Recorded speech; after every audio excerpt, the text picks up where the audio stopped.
بزم شیخ Iqbal YouTube channel سے میں ہوں تنویر احمد۔ سلسلہ ہے پروفیسر ڈاکٹر شیخ اقبال کی کتب۔ کتاب کا نام ہے اونٹ پٹانگ اور انشائیے کا عنوان ہے ایک آسیب۔ آسیب بھوت پریت چڑیلیں بدروہیں جانے کیا کیا خدائی مخلوق اس دنیا میں آباد کہی جاتی ہے۔ شکر الحمدللہ ہمیں تو کسی ایسی مخلوق سے واسطہ نہیں پڑا۔ ہاں، انسانی شکلوں میں کوئی ایسا واقعہ یا صورتحال ہو گئی ہو تو ہم بتانا نہیں چاہتے، خواہ مخواہ کسی کی دل آزاری ہوگی، لیکن جس آسیب کا ذکر ہم کرنا چاہ رہے ہیں وہ بڑا عجیب و غریب ہے، نظر نہیں آتا پر ڈرائے چلے جاتا ہے۔ کبھی ہم اس سے پیار کرتے ہیں، کبھی اس کا نام سن کر ہمارے رونگٹے کھڑے ہو جاتے ہیں، کبھی ہماری کامیابی کی ضمانت ہوتا ہے اور کبھی تمام مشکلوں کی بڑی وجہ۔ اس آسیب سے مراد ہے انگریزی زبان کا آسیب۔ اب آپ ہنس رہے ہوں گے، سچ مچ انگریزی زبان کا آسیب۔ ابھی کچھ دن پہلے میں اپنے طلباء و طالبات کو پڑھا رہا تھا کہ بتاؤ پاکستان کا سب سے بڑا مسئلہ کیا ہے؟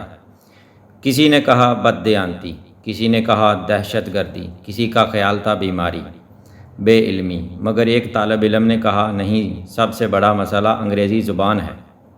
ہم سیکھتے سیکھتے تھک ٹوٹ جاتے ہیں، کبھی رٹے لگاتے ہیں، کبھی قسمت آزماتے ہیں، پڑھانے کے لیے اساتذہ کی تلاش کرتے ہیں اور یہ سلسلہ آغاز تعلیم ہی سے درپیش ہوتا ہے، لیکن کم وقت انگریزی آتی ہی نہیں اور کہیں جاتی بھی نہیں۔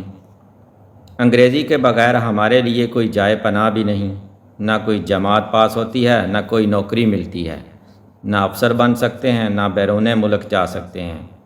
ہم نے سنا اور ہنس دیے۔ تم سچ کہتے ہو، یہی بہت بڑا مسئلہ ہے جس کو کبھی مسئلہ ہی نہیں سمجھا گیا، بلکہ کوشش کی گئی کہ کسی طرح اس سے جان چھوٹ جائے۔ بہت سو نے اسے نحوست قرار دیا اور بدیشیوں کی دی ہوئی لعنت کہا، بلکہ ہمارے ہاں تو بہت دیر تک انگریزی زبان کی تعلیم کو غیر اسلامی تصور کیا جاتا رہا۔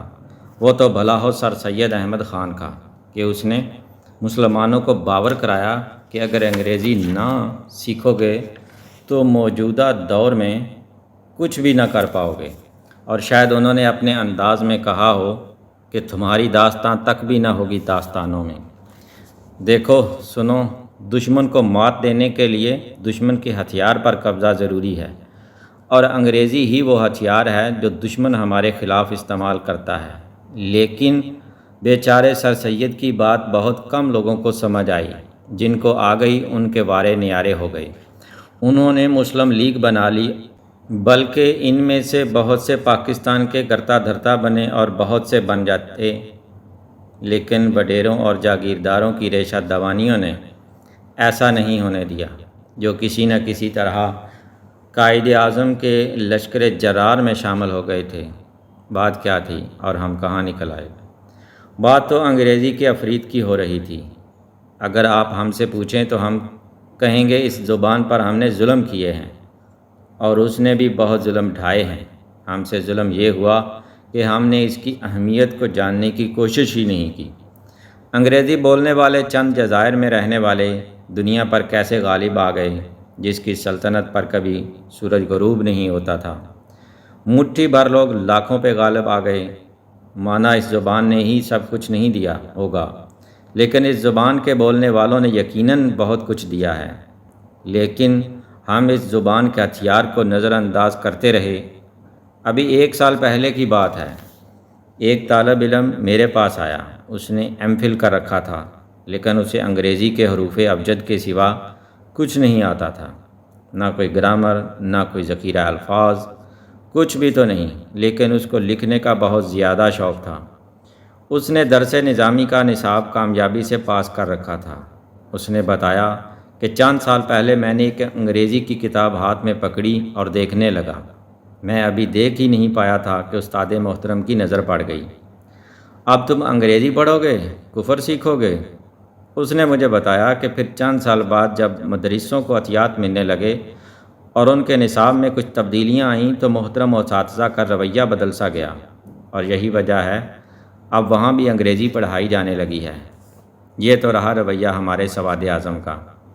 عام زندگی میں بھی عجیب صورتحال دیکھنے میں آتی ہے کہ انگریزی کا مضمون پاس کرنا ہر جماعت میں ضروری ٹھہرتا رہا، لیکن اگر کسی نے کہیں اتفاقاً انگریزی کا جملہ بول دیا تو اس پر انگریز کے ذہنی غلام کی پھپتی کسی جانے لگی۔ جہاں ہماری قوم میں بہت سے تضادات ہیں، وہاں انگریزی کے بارے میں بھی ہم متضاد رویوں کا شکار ہیں۔ ایک طرف تو ہم اپنے بچوں کو انگریزی سکھانا چاہتے ہیں اور دوسری طرف انگریزی سیکھنے کی کبھی حوصلہ افزائی نہیں کرتے۔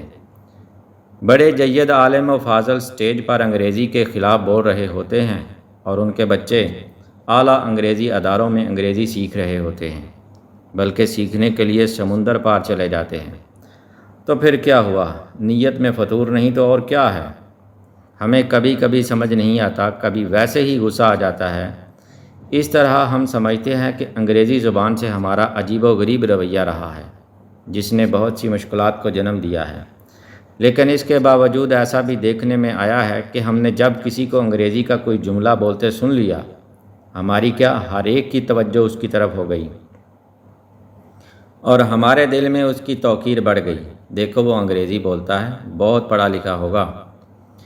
کوئی کہہ اٹھتا ہے ویسے انگریزی زبان کے کیا کہنے، یہ صدیوں سے دنیا پر حکمرانی کر رہی ہے۔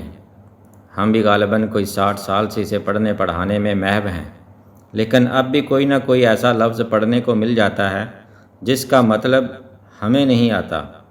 اس لیے مشکلات صرف انگریزی زبان میں نہیں ہیں، زبان کو سیکھنے کے لیے عمریں درکار ہوتی ہیں۔ ہمیں معلوم ہے کہ مستند لغات میں انگریزی کے 9 لاکھ الفاظ ہیں اور ہم سیے بسیار کے باوجود کوئی 10-12 ہزار الفاظ سیکھ سکے ہوں گے، اور یہی ذخیرہ الفاظ ہمیں اڑائے لیے پھرتا ہے۔ لوگ کہتے ہیں ہمیں بڑی انگریزی آتی ہے، ہم جانتے ہیں کہ ہم کیا ہیں، لیکن ہم کسی کو بتاتے نہیں۔ کبھی کبھی دعویٰ کرنے لگتے ہیں کہ ہمیں تو انگریزی کے سارے الفاظ آتے ہیں، حالانکہ انہیں جو کچھ آتا ہے وہ ہمیں معلوم ہے۔ ہم کہتے آئے ہیں انگریزی کا مسئلہ بڑا ٹیڑھا ہے، لیکن ہم اسے سیدھا کرنے کی کوشش کر رہے ہیں۔ ایسا ضرور ہوا تھا کہ ایک وقت آیا تھا کہ ہمیں لگا تھا کہ اب انگریزی گئی کہ گئی۔ ہم اس وقت ایک کالج میں انگریزی پڑھاتے تھے، ہمیں بڑا خوف لاحق ہوا، لیکن خوش قسمتی سے ہم نے ایم اے اردو بھی کر رکھا تھا۔ چلیے اردو پڑھا لیں گے، لیکن یہ دور بڑا ہی مختصر رہا تھا۔ ایک دور ایسا بھی آیا جب لوگ انگریزی کی بجائے عربی سیکھنے لگے تھے۔ عرب ممالک میں نیا نیا تیل دریافت ہوا تھا، ہر کوئی عربی سیکھنے لگا تھا، مگر اب آہستہ آہستہ صورتحال تبدیل ہو گئی ہے۔ اب انگریزی کی ایک رکیب چینی زبان ہے یا ہونے والی ہے۔ ہر یونیورسٹی نے چینی پڑھانا شروع کر دی ہے، لیکن ہماری رائے میں صورتحال کچھ بھی ہو، انگریزی کا جادو کسی دم درود سے بھاگنے والا نہیں، اس پر کوئی منتر کام نہیں کرتا۔ دنیا کے نصف سے زیادہ ممالک اسی افرید کی زد میں ہیں، دنیا کی ساری گفتگو اسی زبان کے ذریعے ہوتی ہے۔ حضرات معذرت چاہتا ہوں، مجھے پکا معلوم نہیں، کبھی کبھی لگتا ہے، اور یہ اس لیے لگتا ہے کہ ہم انگریزی کے ٹیچر جو ٹھہرے اپنے کاروبار کو خراب نہیں کریں گے۔ ہم تو یہی کہیں گے کہ انگریزی پڑھو۔ انگریزی سے یاد آیا، کبھی کہتے تھے کہ پڑھو فارسی بیچو تیل، ہم کہیں گے پڑھو انگریزی بنو افسر، وزیر، سفیر اور جانے کیا کیا کچھ۔ بہت کچھ ہم سب ایک دم نہیں بتا سکیں گے، آج اس پر ہی اکتفا کریں گے۔ ویسے ہمارے دوست شاہد بخاری کو یہ وہم ہے کہ اسپرانتو دنیا کے سب سے زیادہ ممالک میں بولی جانے والی زبان ہے۔ گو وہ کم تعداد میں ہے، لیکن ہیں ہر ملک میں۔ دل کے خوش رکھنے کو غالب یہ خیال اچھا ہے۔ سامعین، اگر آپ کو یہ انشائیہ پسند آیا ہے تو لائک کریں، شیئر کریں اور چینل کو سبسکرائب کریں۔ بہت شکریہ۔